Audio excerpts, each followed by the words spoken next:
In this guide, I'm going to show you how to use web browser on PS5 2026. This is Aiden from JustPause, and before we get into this guide, make sure to like the video and subscribe to the channel with all notifications on. It really does help with the channel and it lets us know that you want more content like this, so we greatly appreciate it. If at any point throughout this guide you did have any questions, just ask them down in the comment section below and we can help you out further. I'm going to be doing my best to reply to every single comment down there. Now, first things first, go ahead and go up to settings up in the top right, select it, and you need to go to accessibility. So select accessibility, find display and sound, hit zoom, and you want to make sure that enable zoom is turned on.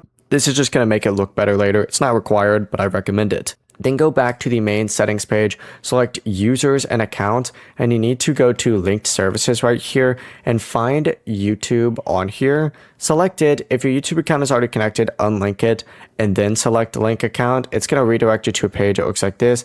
Go ahead and select use browser on here. It'll redirect you to a page that looks something like this. And to make the page a little bit bigger, you just have to press the square button and the PlayStation button at the exact same time, and then go ahead and hit X to confirm. It'll look bigger now. It looks a little bit easier to see. Select terms down in the bottom right. It'll redirect you to a page that looks like this. Then select those Google app icons up in the top right, and then hit Google search. And just like that, you now have access to Google. We could search whatever it is that you want, like my YouTube channel, JustPause.